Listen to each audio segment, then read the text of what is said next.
La 4G Batelma vous présente Ni Vavo.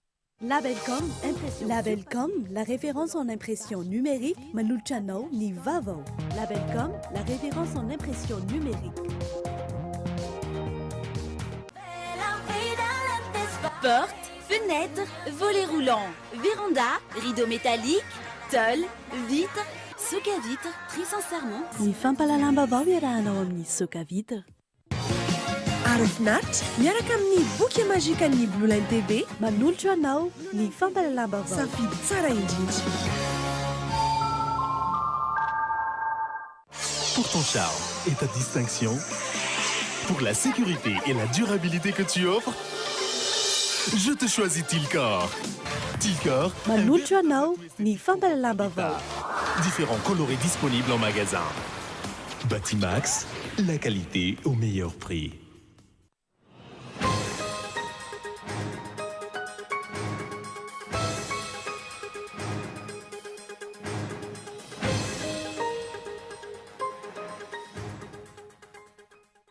taorian'ny fampalalambavao no tanterana teto amin'ny Cool TV nitsangana anohatra ny fanotofatany ety amin'ny zone de recasement ankorondrano ireo mponina eny an-toerana. Izy ireo izay nanao fihetsiketsehana ny aliny 2 oktobra teo. Naharitra ora roa ny feonan'ny filohampisolon-toerana sy ny mpanao gazety teny amin'ny lapany Ambohitsirohatra tamin'ity androany ity. Tsy kiaritra nandritra izany fa miara-ny mpitondra teo aloha manoloana ny toetra Ramafana eto amin'ny firenena ny tenany. Averina tanteraka ny famokarana ny permis biometrika sy ny carte grise eto amintsika noho ny izy tsy manaraka ny fendray iraisam-pirenena. Tsy andovola intsony ireo efa manana carte grise sy permis teo aloha. Io nambaran'ny tompona andraikitra teo anivon'ny ministerany atitany tamin'ity androany ity. Ny antsipiriany maro mahakasika ity raha ity kosa ny tsy mbola nazahoana fanazavana. Tsy araiky ny famindranany tompiantsonana fasankarana eny amin'ny gary fisandratana Ambohimanambola ny mpandrarahany asa fitaterana. Fantika-dalàna ny kasain'ny fitondrana HVM tao raha ny fanazavana. Maresaka iraisam-pirenena maherin'ny 700 ireo namony ainy vokatry ny horohorontany na raha natsonavi tany Indonezia. Miantso amin'ny fisian'ny fanampiana any an-toerana ny firenena mikambana. Ny andinindreo arahanao afaka fotoana fohy.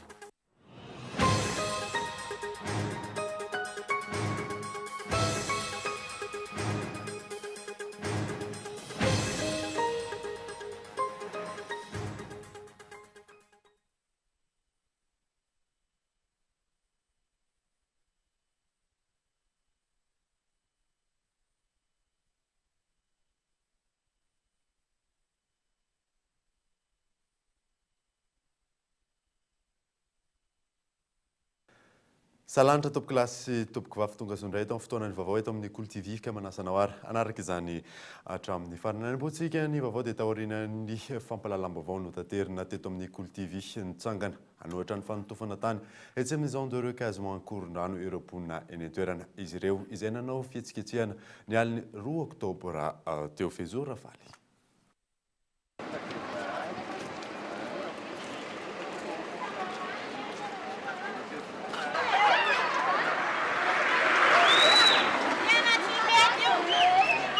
Izay no santionany tamin'ny zavanitranga tetsy Ankorondrano manoloana ny zone de recasement Ankorondrano fanakotabana amin'ny alina vokatry ny fanotofana tany eo an-toerana. Tahotra ny hodibodrano amin'ny fitaom-pahavaratra, ireo no anisany nanosika ireo olona nivoaka nanatanteraka fihetsiketsehana ho fanoherana. Ity tranga ity izay efa notanterana imbetsaka teto amin'ny fampalalam-baovao ny Cool TV, tsy nisy raha ny fanazavana ny fanatonana mialohan'ny fokontany voakasika manoloana ity fanotofana ity. Zareo zany raha tokony tokony mbola azo anao an'iny tokony le rambole zany amin'izao tokony tsy azo atao dia mampagaga anay hoe maninona izy no manao an'io izy nefa tsy nandalo tamin'ny fokontany. Ataoko hoe akonjano andrefa nano misy anazy fa ny victime zany varatany donc tokony mba mandalo ao izy zany zay fotsiny. Dia rehefa ohatra hoe tsy hainy zany nandalo tany aminay dia zay zay manetsy tena manety. Efa nanontany anazy zay dia milaza fa tsisy tompona andraikitra ao fa rehefa avy eo vao avy ny tompona andraikitra. Efa nisy ny fampitsarana ny fanotofana tany eto an-drenivohitra nataon'ny ministera tompona andraikitra, saingy tsy nanaja izany ireo izay manototra ity tany eto Ankorondrano ity, tranga izay mampametra-panontaniana ny mponina eny an-toerana. Tsy haiko inona le antony hoe lasa azo atao zany ny fahitana zareo izy amin'izao hoe tsisy fanjakana tsony angamba amin'izao. faharoa le tapage nocturne manomboka amin'ny 7 alina ka hatramin'ny 10 maraina tokony hoe tsy misy antoriana. Maninona ilay izy natao amin'ny alina araka ny filazan'ny tokony andraikitra teo dia hoe satria hony le camion ngeza be dia tsy afaka mivezivezy amin'ny andro. Izay ve ny zavatra marina sa tsy manana autorisation koa zareo. Amin'izao fotoana izao misy faritra sahady ao efa miakatra sahady ny rano satria aty ny lalana tokony ivoan'ny rano tofana le tany dia efa miakatra sahady ny rano ao amin'izao fotoana izao. Mbola tsy fahavaratra kory dia rehefa fahavaratra izany inona ny zavatra mety trano. Angatahan'ireo fokon'olona ny ampitsarana ny fanotofana sy ny amahana ny fantsona ivoahan'ny rano, isorohana ny fiakaran'ny rano eo an-tany mena sy ny manodidina. Zavatra angatahanay mba mamaly izany mba misy besoin le fokotany hoe vahana le canal misy ary etsy amin'ny fasika zany alalinina dia ny ato mba amboariny ny ato dia ny avany akady fotsy mba sokafany dia manototra an'io zany mba mijanona aloha. Notakian'ireo olona tonga manoloana ny zone de recasement ny anajanonan'izy ireo ny fanotofana ho maly alina. Efa nandefa taratasy fanairana teny anivon'ny commune ireo fokon'olona raha ny fanazavana ary mbola andrasana ny valin'izay sy izay fandraisana andraikitra ataon'izy ireo. Amin'ny ankapobeny, raha nahazo alalana ny fanotofana iray, ireto avy farafahakeliny no tokony hipetraka amin'ny takelaka fampahafantarana ny be sy ny maro. Prescription d'urbanisme, avis technique avy any amin'ny APIPA, autorisation, permis de remblai avy any amin'ny commune. Izany hoe tokony hisy ohatra ny fankatoavana avy any amin'ny APIPA izay miandraikitra ny lafin'ny teknika eo amin'ny fivoahan'ny rano, hisorohana ny fahavoazana any aoriana. Azo enjehina araka izany ny fandikana lalàna amin'ny fanaovana remblai eto amintsika. Raha ny lalàna manan-kery, tsy maintsy misy ny fandoavana avoroen'ny vidin'ilay fanotofana na ny fanorenana tsy ara-dalàna natao. Ankoatr'izay, milaza ihany koa ny fehezan-dalàna famaizana ary no amafisin'ny lalàna 524 tsipika 820 ao amin'ny boky 5. Fa tsy maintsy terena hanala ny tany ilay olona, mandoha ilay onitra efa voalaza ary tonga hatrany amin'ny fanenjehana azy eo anatrehan'ny lalàna ho an'izay olona manototra sy izay tompon'ny tany. Tsy haivina hatrany fa tany efa natokana ho zone de recasement ity eto Akorondrano ity. Midika izany fa tany tsy azo amidy, tsy azo totofana ary tsy azo hanorenana fotodrafitrasa ihany koa. Andrasana araka izany ny fampiarana ny lalàna sy ny vokatry ny fanadiadiana eny anivon'ny Bianco izay efa manana ny antota taratasy rehetra tamin'ny fomba nahazonany tany tao anatin'ny fotoana fohy. Naharitra ora roa ny feonan'ny filopisolo toerana sy ny mpanao gazety teny amin'ny lampanamboatsoroatra tamin'ity androany ity tsikaritra nandritra izany fa miariny mpitondra teo aleon'ny mpitondra mpisolo toerana manoloana ny mpitoedra Ramafana eto amin'ny tany sy ny firenena Gaetan Andriatsinaho. Teboka maro ny voaresaka nandritra ny feonan'ny mpanao gazety sy ny filopisolo toerana ary ireo solon-tena-mpanjakana vitsivitsy teny Amboatsoroatra androany. Ny fiomanana sy ny fikarakarana fifidianana ny tena niompanan'ny famelabelarana sy ny ady hevitra izay naharitra ora roa. Isan'ny teboka voaresaka ihany koa ny tsy fandriampahalemana, ny fiarah-miasa eo amin'ny filopisolo toerana sy ny Prime Ministre, ny raharaha ao Morondava, ny autorité de régulation ary indrindra ny raharaha AMDP, fifanarahan'ny fanjakana malagasy sy ny fanjakana sinoa amin'ilay sambo miisa 300. Tahaka izao ny ampahany valitenin'ny filopisolo toerana tamin'izany. Mety tsara le aya hoe ahoana zany sambo betabe zany wakati amintsika nefa tsika io ressource tsy maintsy be. Ao amin'ny fasina zay fanjakana dia nanao effort ngeza be mihitsy raha amin'ny resaka relation internationale dia misy itadiavantsika fanampiana lehibe mihitsy ny ahafahantsika mifehy any ranomasina manodidina antsika io nireo arena ao anatin'izy io. Satria na misy andreo na tsisy andreo dia be dia be lavitra noho ireo no mangalatra ny arena anaty ranomasina eto amin'ny firenena. Araka izany, tsapany mpitondra fa misy ireo mpitandraka tsy ara-dalàna any amin'ny ranomasin'i Madagasikara. Inona no antony tsy nandraisana fepetra manoloana izany tao anatin'izay efatra taona mahery nitondran'ny firenena izay? Aiza ireo garde-côte nomeny Amerikanina iarovana ny sisin-dranomasina? Hatreto, mbola tsy nisy sambo sinoa na sambo hafa na iray akory aza tsy nanara-dalàna rehefa hoe voasambotra tamin'izany. Ankoatr'izay, mbola mipetraka hatrany ny fanontaniana sy ny ahahany be sy ny maro. Azo heverina ve ny ho faharinganany azon-dranomasina malagasy raha sambo miisa 307 no anarato ny azon-dranomasina malagasy? Ny sambo iray izay efa nampitaina teto amin'ny fampalalam-baovao fa mitarika Aranjono farafahakeliny 12 kilometatra. Inona ny tombontsoa azon'ny malagasy ankoatra ny famoronana asa manoloana izany? Aiza ho aiza ny ho avin'ny taranaka mampara tsy ny vahoaka malagasy ihany miandry ny anatotosana ny fifidianana filoham-pirenena ihany koa ny masivo eto amintsika tahaka ny masivo any Allemagne. Ilaina ny fanototosana fifidianana mangarara sy ekeny rehetra raha ny fanazavana azo. Miantarandriana. Andro vitsy mialohan'ny fampielezan-kevitra ho an'ny fifidianana ho filoham-pirenena amin'ity taona ity. Naneho ny heviny masivoan'ny Allemagne androany. Zava-dehibe ary efa nandraisany rehetra ny fanatotosana ny fifidianana filoham-pirenena izay ho an'ny eto Madagasikara raha nambarany. D'abord de soutenir les élections, de soutenir aussi. Manohana ny fanatotosana fifidiana i Allemagne. Manohana ihany koa ny ezaka ataon'ny firenena mpiambana. Tena faly izahay fa natanteraka fifidiana amin'ity taona ity Madagasikara. Ahitana taratra ny fanjakan'ny demokrasia izany. Ary tena zava-dehibe ho an'ny firenena izany, indrindra ho an'ny Madagasikara. Ilaina ny famerenana ny fahefana ho an'ny vahoaka. Amin'ny alalan'ny fifidiana ihany no ahafahana ny on'ny vahoaka ny heviny.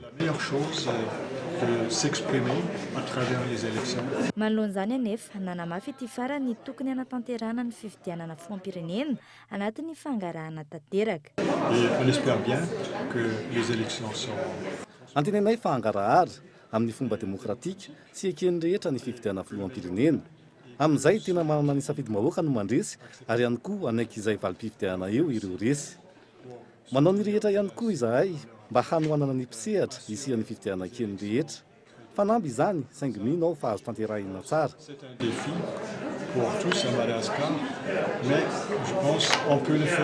Ny eo anivon'ny CENI na ny fiarahamonim-pirenena samihafa nanambarany hanamafisana ny fanaraha-maso amin'ity fifidianana ity manoloan'ireo AIA samihafa toa ny mikasika ny lisam-pifidianana sy ny birao-pifidianana. Nilaza ihany koa ny masivoan'ny Allemagne eto Madagasikara ity fa hanampy ny CENI amin'izay fanaraha-maso izay. Nankalazaina androany raha tsy ahivina ny 7 taonan'ny andron'ny unité allemande izay fetim-pirenena allemand. Vondron'olona maro ankehitriny vonona ary resy lahatra amin'ny UEM izay darian'ny filompanorona azy dia Andry Rajoelina. Anisan'izany ny vahoaka ao amin'ny faritra Melaka sy ireo mpandraharaha tsy miankina maro samihafa. Henri Florian.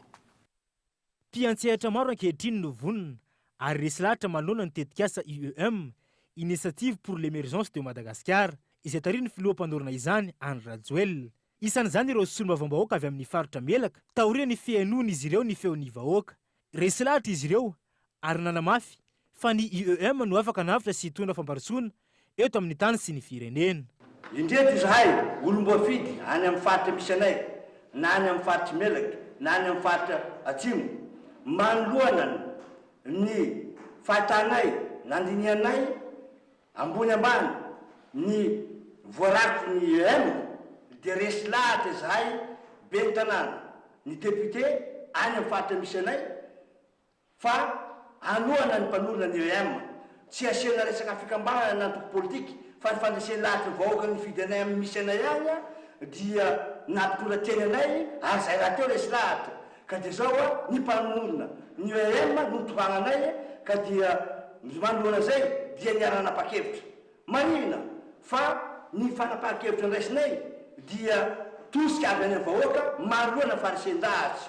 Ny fampananana asa ny tanora, ny vahaolona amin'ny tsy fandriam-pahalemana isan'ny voarakitra avokoa ao anatin'ny UEM ka natonga azy ireo hampandany ny filoham-panorona izany amin'ny fifidianana filoham-pirenena ho avy izao. Vonona ny hanoana sy hanolotra sosikevitra hoentina mpandrosoana ny Madagasikara ihany koa ireo mpandraharaha tsy miankina maro ankehitriny. Resy lahatra izy ireo amin'ny fahaizan'ny filohan'ny Rajoelina mihanin'ny vahoaka, eo ihany koa ny fampandrosoana entiny amin'ny alalan'ity tetikasa ity.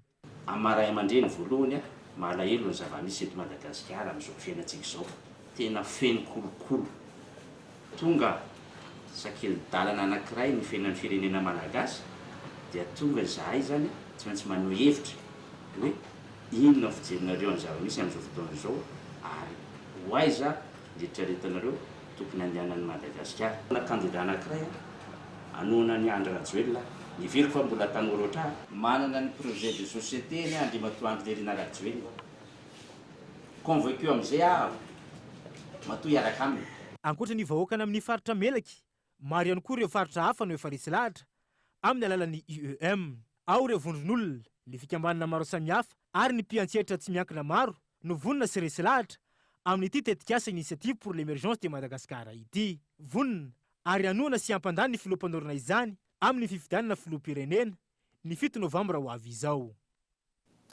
Vitsy ireo namaly ny antso izay nataon'ny CFM androany amin'ny fanaovan-tsony ilaidina ho an'ireo mpilatsaka hovidiana filoham-pirenena. Kandida enina amin'ireo 40 no tonga nanaosiny ny CFM izay efa ratsy-endrika eo masin'ny rehetra tao aorian'ny zavantranga teny amin'ny CCI Ivato. Mampiona Rakotorson.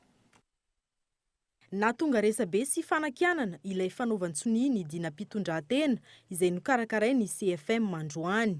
Saika nandà io fanaovan-tsony io avokoa ny akamaroan'ny kandida tonga nanatrika izany ny maraina teo. 9 amin'ireo kandida 40 no namaly ny antso sy resy lahatra. Tao ihany koa ireo natonga solotena ary nampanantena ny anao izany ao anatin'ny fotoana voafetra. Isan'ny kandida natonga solotena ihany koa ny kandida laharana 70 Andry Rajoelina, saingy nampitondra hafatra ny amin'ny tokony hamerenana andiniana ny andinin'ny sasany ao anatin'io dina ho soniavina io.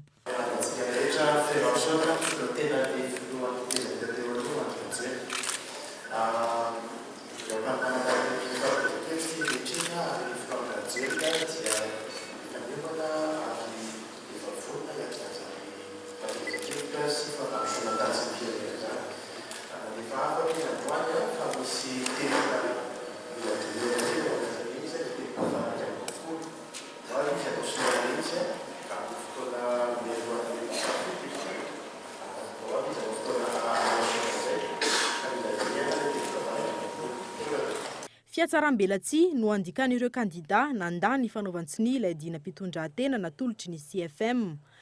Tsy voasambo no hiatrany izy ireo no nisian'izany teto amin'ny firenena, saingy tsy nampiovana inona na inona ary tsisy fiantraikany velively amin'ireo izay efa zatra mandika lalàna.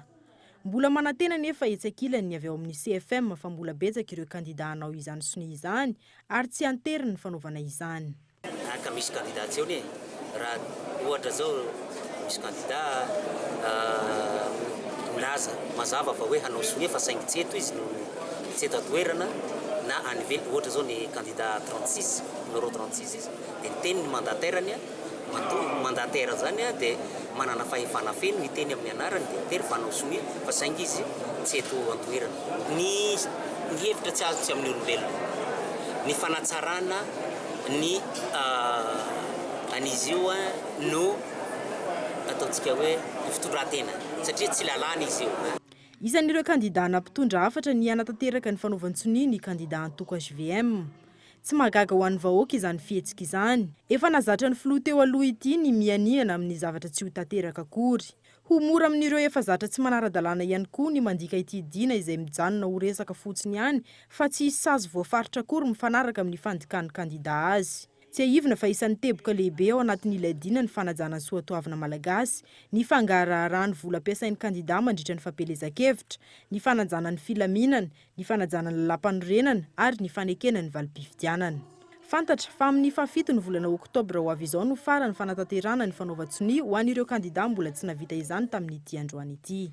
Raha nita aloha hatreto tsy ho tohy-teny amin'ny be sy ny maro intsony ny CFM sy ireo mpikambana ao aminy, indrindra taorian'ny zavantranga teny amin'ny CCI Ivato.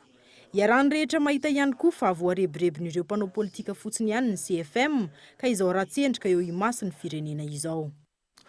Isan'ny vaovao misongadina ihany koa dia averina tanteraka ny famokarana ny permis biometrika sy carte grise eto amintsika noho izy tsy manaraka ny fenitra iraisam-pirenena.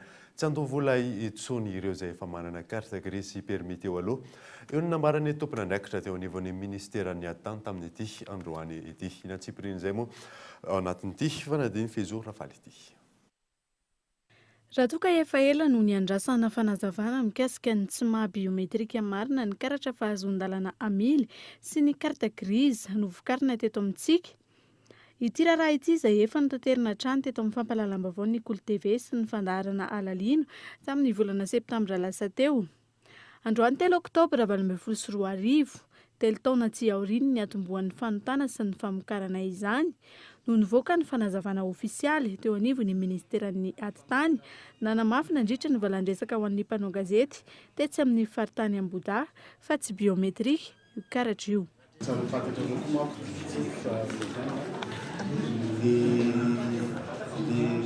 Ny olona orinasana azo le izy ty zany isan'ny reconnaître mihitsy tsy tafavoaka izy natonga Ny haiko zany zareo fa tsy tena biometrika le izy.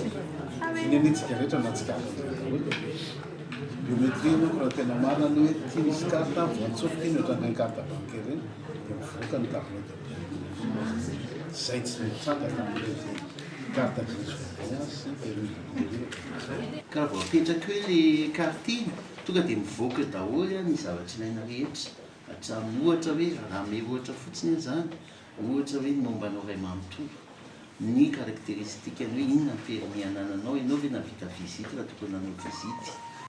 Manoloan'izany amerina hana vao indray ny karatra fahazon-dalana amily sy ny carte grise ho tena biometrika ireo rehetra efa nanova izany tsy isy kosa raha ny fanazavana ny fandoavana vola amboniny. Ho an'ireo izay efa manana tany aloha zany ohatra na efa manana dia ho avozina tanteraka ihany koa zany le izy mba artiste zany a création na koa vaovao. Miaraka amin'ilay mise en place ny système vaovao.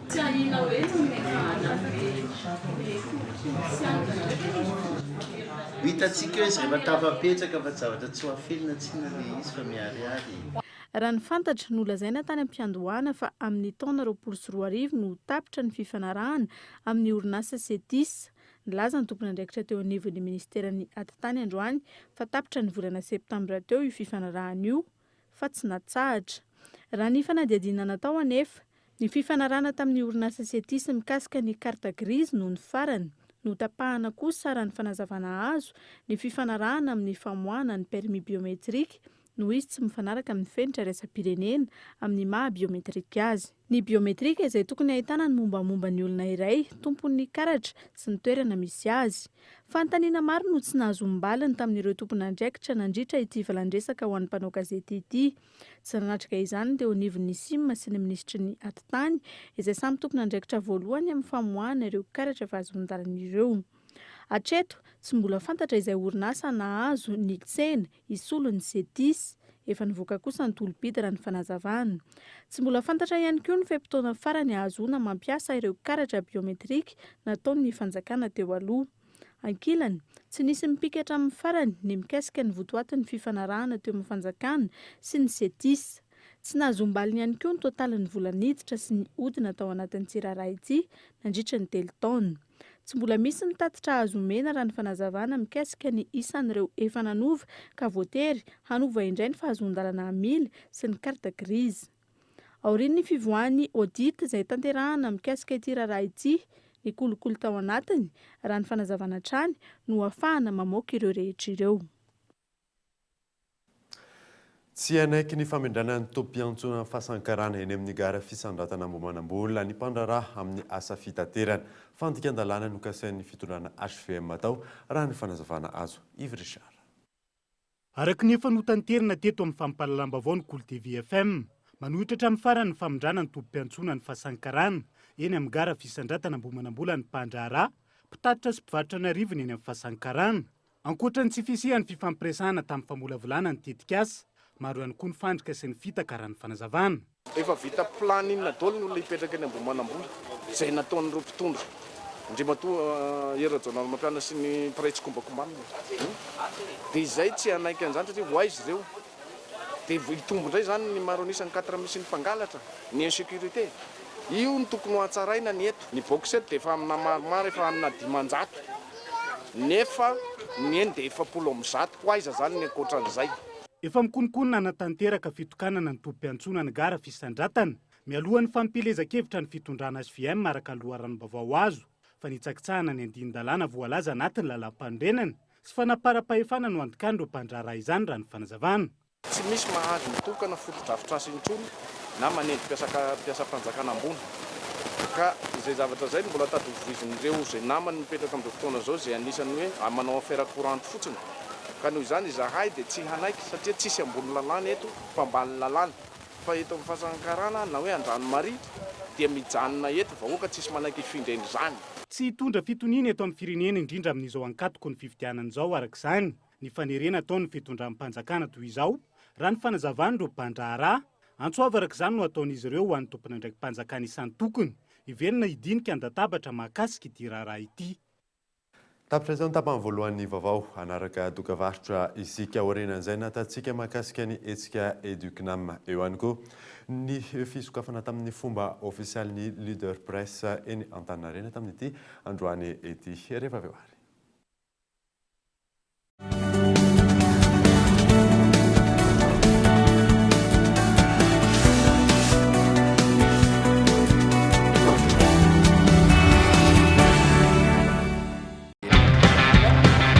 Oui, appel vers tous les opérateurs.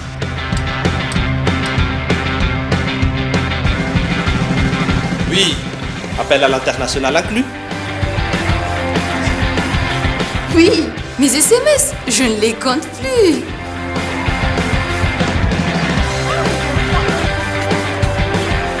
Et oui, l'Internet à la vitesse 4G. 0,5 arrière par seconde vers FAF et Club First. 1 arrière vers Telma et 3 arrière vers les autres opérateurs. Vous aussi, soyez First. À partir de 10 000 arrières, First Premium. Et découvrez toute la gamme First sur www.telma.mg ou rendez-vous en Telma Shop. Telma, Safid numéro 1 Malagasy.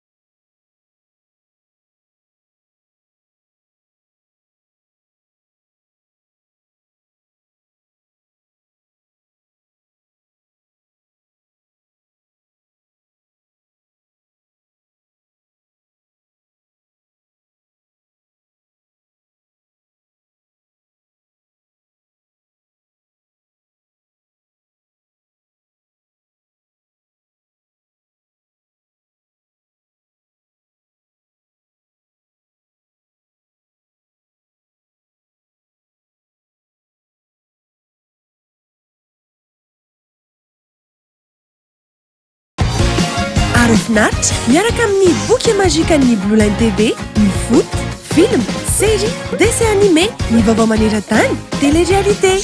Araraotra fa amin'izao fotoan'izao dia 0 ariary ny décodeur raha maka boky mazika mandritra ny 3 volana ianao. Ary rehefa mampiditra fahana mialoha dia mahazo bonus 7 andro be izao ahafahanao mijery ireo chaîne rehetra. Blue Line TV, safidy tsara indrindra.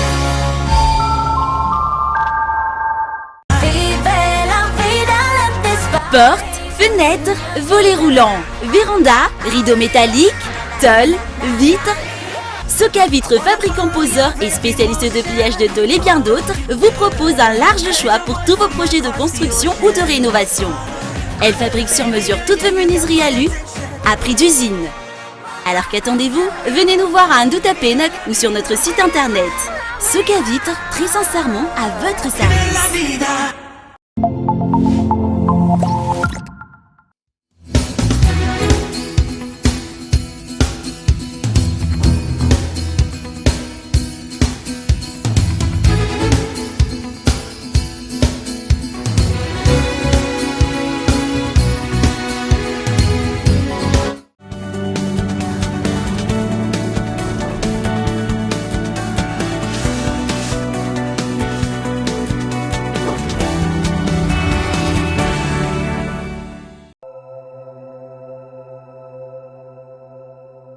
Chérie, quelquefois quand tu dors, tu marches. Et quelquefois tu parles d'un endroit. Je ne me souviens pas. C'est pour ça que nous allons y aller. Pour que tu puisses te souvenir.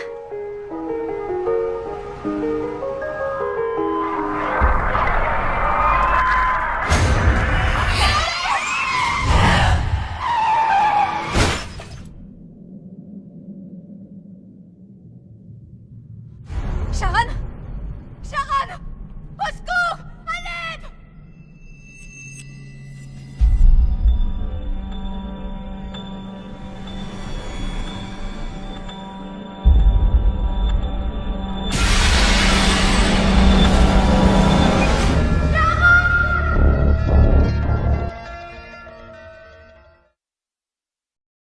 Silent Hill izay indray no horonan-tsara raha antsika ny oala amin'ny folo ora sasany eto amin'ny Cool TV.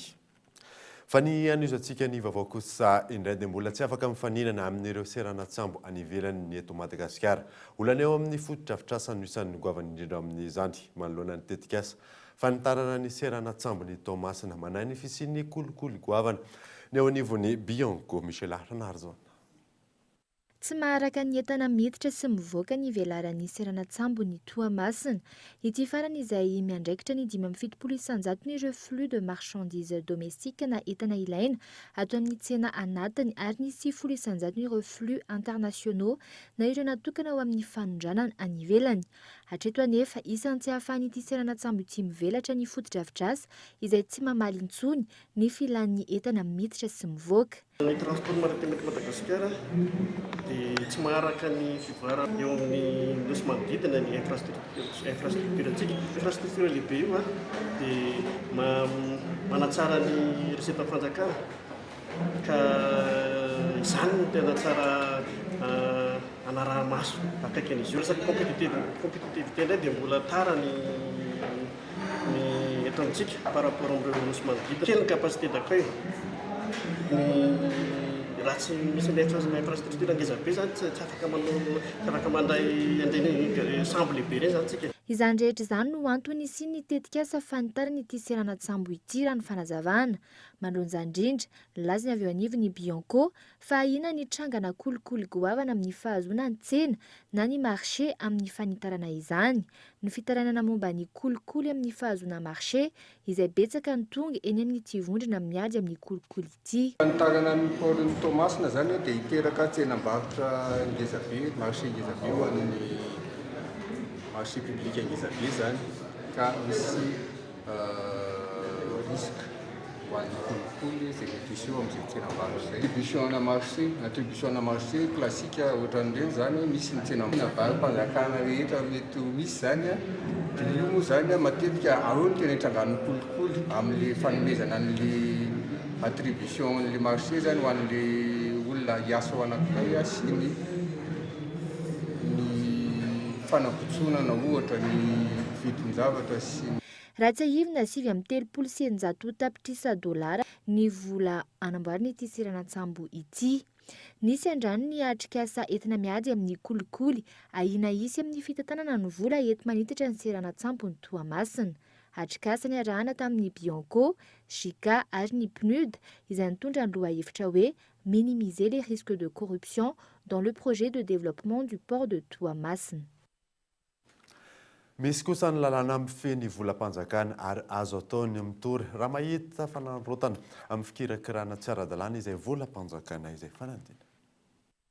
Efa maro ireo lalàna nivoaka sy ny fandimby ary nasipana-vaozana ny verimberina ny amin'ny fampiasam-bolam-panjakana teto amintsika.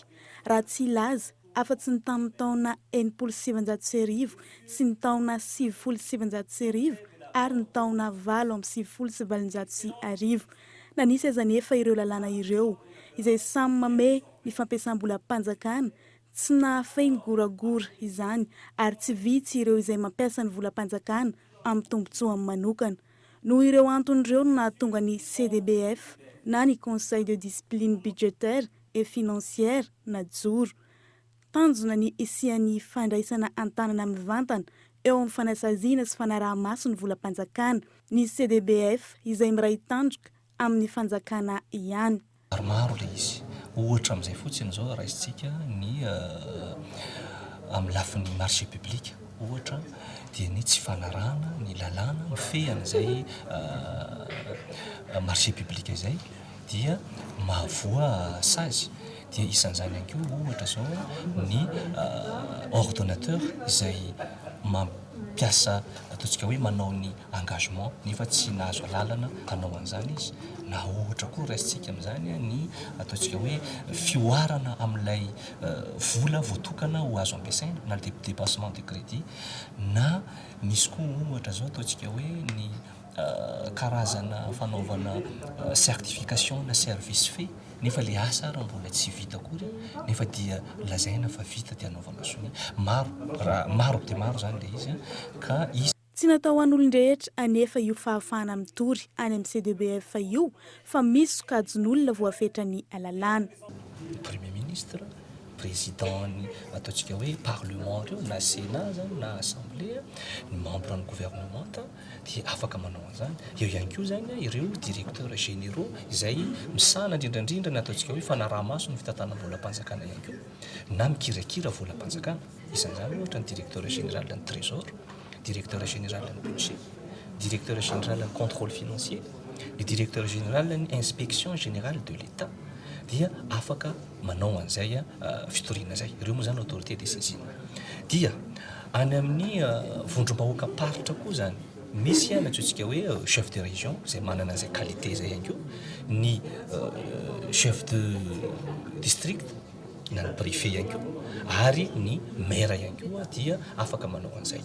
Nanomboka ny taona 724 no nisian'ny CDBF, efa maro ny fitoriana voaray ka ny 700,000 ny efa vita fanadiadiana sy efa namoahana didy. Andrasana araka izany ny fanatanterahany CDBF ny asany amin'ny tokony ho izy. Andrasana ihany koa ny fanaraha-maso akaiky ny fitantanam-bola mpanjakana, analavitra ireo kolokolo sy amongotra ny tsy fahalavorariana. Tontolon'ny fampianarana dia nampahafantarina tamin'ity androany ity teny amin'ny Carleton anosy ny hetsika Educnam izay karakarain'ny CNAM Madagasikara. Hetsika izay haritra 3 andro fanadina. 10 taona izay no nisian'ny CNAM teto Madagasikara ary mpianatra anjatony maro ny efa misitraka ny fampiofanana arak'asa tao aminy. Miezaka hatrany manakaiky ny malagasy izy ireo fanampiana amin'ny fandratoana fianarana azo antoka sy mora idirana amin'ny sehatry ny asa. Manome 3 andro izy ireo anomezana fahafaham-pony rehetra mba hamantarana misimisy kokoa mahakasika ity sekoly ambony ity amin'ny alalan'ny hetsika Educnam. Educnam zany resaka fampahafantarana ny CNAM. CNAM misy eto Madagasikara izy nanomboka ny taona ity dia Educnam nanana éducation CNAM ny zavatra velabelarina amin'ity taona ity dia la formation supérieure à l'ère numérique. Moa zany hoe izy zany ankabeazany araka ny lazain'ny administrateur général teo dia misy fampianarana zay ohatran'ny somary tsy voatenintsika firy nefa zavatra tokony velabelarina eto Madagasikara. Reny hitatsika rapitsy manomboka rapitsy moa zany zay fanasehoana zay mo resana fotsiny le izy hoe la vente sy ny commerce zay ohatrany hoe eritreretintsika hoe talenta le izy nefa ny tokony hamafisina ny fomba fianarana an'izay, tokony aseho le talenta ao amin'ny olona tsirairay avy zany ivoaka ahafahan'le mpianatra mampiseho sy atsara ny varitra zay ataony. Zay ny anankiray ny resaka big data koa zay rahana miaraka amin'ny institution rehetrarehetra zay misy eto satria efa tsy tokony tokatentsika tokony afantatra tokony anaraka ny fivoarana rehetrarehetra zay misy any velany any ary zavatra tsy hita zay maratsy azy zay no tombony lehibe ho an'ny tanora malagasy ny fisian'ity hetsika ity. Là d'abord c'est quand même très important que on puisse venir avec une délégation. Zava-dehibe tokoa ny fahatongavanareo amin'io hetsika io satria betsaka ny zavatra hifampizarana ao anatin'io. Betsaka ihany koa ireo vahiny izay ho avy hifampizarana traikefa amintsika rehetra. Maro ny zavatra hifampizarana ary mety hiaraha-miasa ihany koa ao anatin'ity sehatra ity. Amin'ny fotoana 3 andro io no ahafahana mamantatra misimisy ny CNAM. Réfléchir à des projets entre malgaches et français. Misy ihany koa ny fivoriana fampiofanana eo amin'ny lafiny ara-baritra mandritra io fotoana io ahafahana mampitombo traikefa ho an'ireo misehatra ao amin'izany. La première conférence que je vais faire demain, si je ne me trompe pas des dates, elle va porter. Ny resaka teknika ara-baritra ny tena iompana ny fampiofanana izay ataoko rapitso. Fampiofanana hoentina mampivoatra kokoa sy mifampitatra kefa eo amin'ity sehatra ity mba ahafana mampiroborobo izany. Ho hitantsika ao avokoa ireo karazana teknika tsotra nefa mahomby amin'izany mba hampiakarina ny chiffre d'affaires ao amin'ny orinasa iray. Ohatra amin'izany ny resaka fandraisana amin'ny mpanjifa.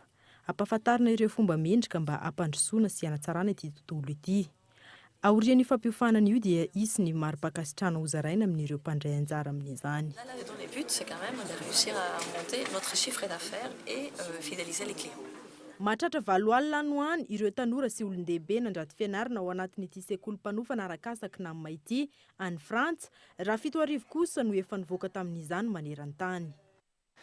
Lafim-baovao hafa kosa indray dia nisokatra tamin'ny fomba ofisialy tamin'ity androany ity leader presse eo Antaninarenina izay tranombarotra ahitana ireo entana amin'ny vidiny mirary. Fanadiny miantarandrianay. Niezaka ny manakaiky ny sarababem-bahoaka hatrany ny leader presse ankoatriny any amin'ireo toeram-pivarotana lehibe maro eto andrenivohitra. Nitombo indray ny toerana ahafahana manjifa ny vokatra leader presse.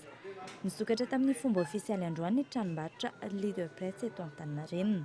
Magasin Leader Presse, il va falloir repère ahitan'olona anay mandrika le zany sans symptôme hitan'ela be fa eto amin'ny mbola tana hôtel ny tena misy anay ny tena mampiavaka azy aloha zany ny zanany zany tena hoe le entana tena ilain'olona andavanandro sy tena hoe manakaiky an'ny olona ty mandeha tena le mpiasa birao sy le olona mandalo amin'ny lalana tanana rehetra rehetra ty le tena tena sy manodidina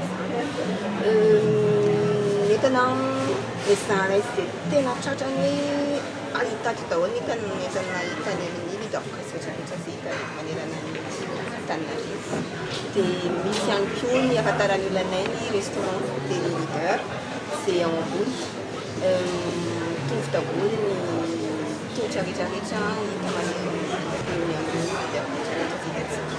Ahitana ireo karazany entana rehetra kalitao tsara sy mora vidy, tanjona ny hanomezana fahafaham-po ho an'ny mpanjifa ary ny fanazavana. Entana rehetra ny leader-presse France zany dia hitantsika atao amin'ny leader-presse Madagasikara satria avahany daholo ny entana ato. Ny vidiny amin'ny vidiny mirary mihoatra amin'ny vidiny hitantsika ela tsena rehetrarehetra satria izay ihany no distributeur exclusif ny leader-presse aloha eto. Ny manentana antsika ho tonga hitsidika ny magasin vaovao anay ety Antaninarenina hitantsika ato daholo ny tolotra izay hitantsika ny amin'ireo magasin leader-presse rehetra toy ny restaurant, ny boucherie, ny produits ato daholo sy ireo efa hitanaka mazava antsika rehetra dia manafintsika rehetra tsika magasin. Fanantonana hatrany ny mpanjifa no tanjona amin'ny fanampariana ny tranombarotra leader-presse ity raha nambaran'ny tompon'andraikitra trano. Izay ny vadiantsika maresaka iraisam-pirenena dia maherin'ny 750 ireo namony ainy vokatry ny horohorontany narahana tsunami tany Indonezia. Miantso amin'ny sin'ny fanampiana ireo any an-toerana ny firenena mikambana fanadina. Talitra farany voaka manodidina ny 750 ireo namony ainy vokatry ny horohorontany narahana tsunami tany Indonezia. Anjatony ireo naratra mafy. Mbola misy ireo olona voatsindry any ambany fotodrafitrasa samihafa raha ny fanazavana trany ary mbola tsy fantatra ny isan'izy ireo. Manodidina ny roa etsy ireo olona tsy maintsy mila fanampiana vonjamaika raha ny nambaran'ny biro mpandrindra ny raharaha maha-olona eo anivon'ny firenena mikambana. Ankizy ny ampahany betsaka amin'ireo. Manodidina ny 4 sy 9 ireo trano simba nandritra ny faran'ny herinandro teo vokatry ny horohorontany manana marodrefy 7.5 sy ny fiakarany onja naterany. Miady mafy amin'ny hany hohanina sy ny etaeta ny ponany an-toerana noho ny tsy fisian'ny rano fisotro madio sy ny sakafo hohanina. Mora ny paritany ny valinaretana ny an-toerana noho ny toetrandro mafana sy mandolava. Fanampiana goavana no ilaina ny an-toerana raha ny nambarany firenena mikambana hatrany. Manodidina ny $500 ny fanampiana ny entin'ny firenena mikambana ny an-toerana nanoloana ny trangana loza voajanahary mahery vaika ity. Olona, trano, fiara, samy ravan'ny tsunami avokoa. Dia izay mamanana vaovao tamin'ity alina ity ankasitrany ianao nanaraka izany. Soafa tsara daholo tompoko.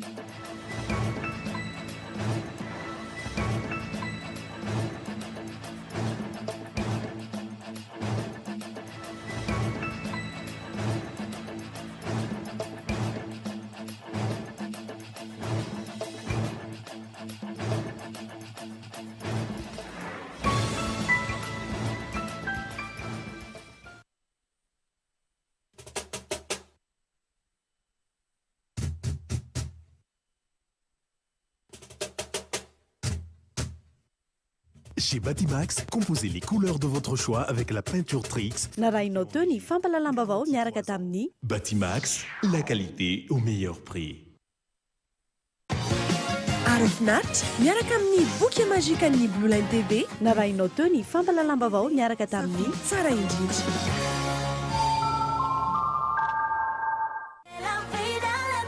Porte, fenêtre, volets roulants, véranda, rideaux métalliques, tôle, vitre, soca vitre, tri sans serment. Ny fampalalambavao niarahanao tamin'ny soca vitre. Labelcom, narainao teo ny fampalalambavao niaraka tamin'ny Labelcom, la référence en impression numérique. La référence en impression numérique. La 4G by Telma vous a présenté Ni Vavao.